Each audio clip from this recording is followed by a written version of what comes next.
All right, so this is a lesson on arpeggios and maybe a different way to look at them, to identify them on your fretboard than you're using right now. And what I mean by that is we want to be able to identify what the intervals that make up an arpeggio look like on the guitar. So arpeggios and chords are made up of thirds. Basic chords are made up of intervals of thirds, minor and major thirds. So a major third on adjacent strings is this shape. Just involves 2 frets. A minor third on adjacent strings is, I'm just trying so you can see, is this shape. It involves 3 frets. So you want to be able to identify when you have this shape, you're playing a major third. When you have this shape, you're playing a minor third. And that's all we need right now. So for example, let's take a major 7th chord. In this case, a C major 7th chord. Well, the formula for that chord is major third, minor third, major third. Those are the intervals that make up the arpeggio of a major 7th chord. So major, minor, major. So we start with the C. The formula is major, minor, major. So we start with major third. Now minor and major third. And then we go up a half step to get back to the root. So major third, minor third, major third gives us the major 7th arpeggio. And of course you can go in any direction. So let's go this way. Start on the C, major third. Now we need a minor. Now we need a major third. And then up a half step to C. So even if you don't know what the shape looks like on your fretboard, you can figure it out by using the formulas that you need to memorize. But they're not hard to memorize. Very simple. Major 7th formula is major, minor, major. Minor 7th formula is the opposite. Minor, major, minor. So let's look at that. We take a root C. We need a minor third to start. Then major third. And now minor. That gives us a minor 7th arpeggio. And then up a full step gets you back to the root.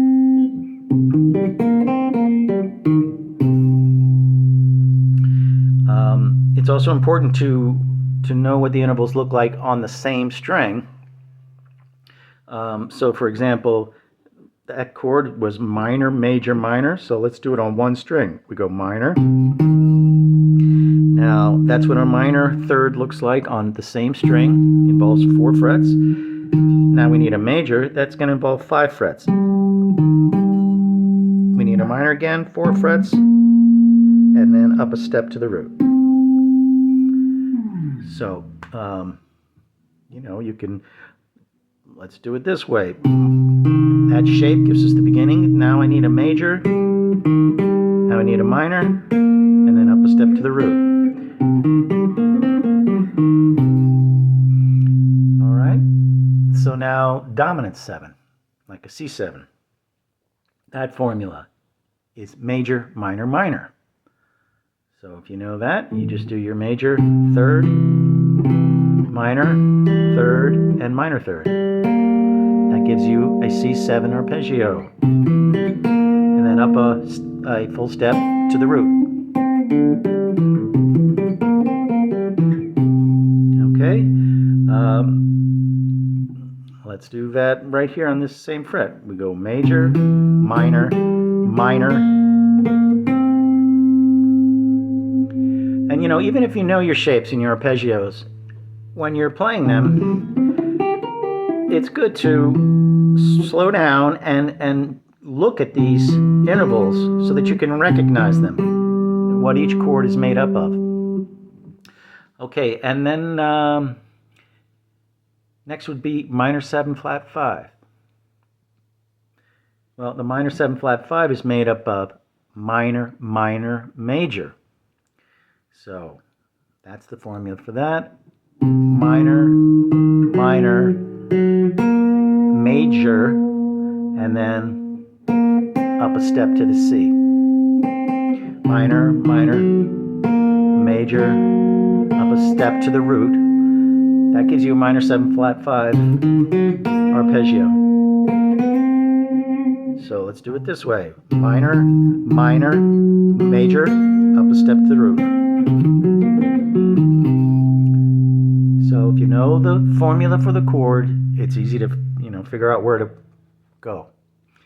So we have two left. One is the diminished seventh, and the diminished seventh breaks up the octave into 4 minor third intervals. So all minor thirds, we're going to go C, there's that minor third shape, again, same shape, again, and then again. That's a diminished seventh arpeggio.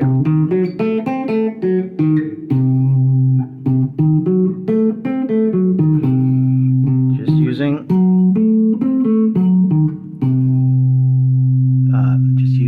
the minor third interval.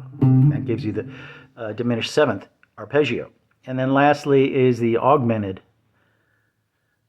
arpeggio, and that breaks up the octave into 3 equal major third intervals. So C augmented, which is root third and then sharp 5, and then the root again.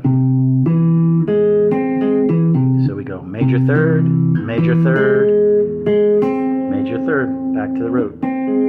That's your augmented arpeggio. So learn the formulas for each chord type. Major seventh is major, minor, major. Minor seventh, minor, major, minor. Dominant seventh, major, minor, minor. Minor 7 flat 5, minor, minor, major. Diminished seventh, minor, minor, minor, minor. And augmented is major, major, major. And then, it's great to work on being able to identify intervals no matter, where your 2 fingers are on the neck. But just work on those thirds, the minor and major thirds. And also, it's helpful to know what the 5th interval looks like on adjacent strings. That's your perfect 5th, which the perfect 5th you're going to find in the major 7th chord, the minor 7th chord, the dominant 7th chord. Just when you get to the minor 7 flat 5, you get that diminished 5th or flatted 5th, and that looks like that.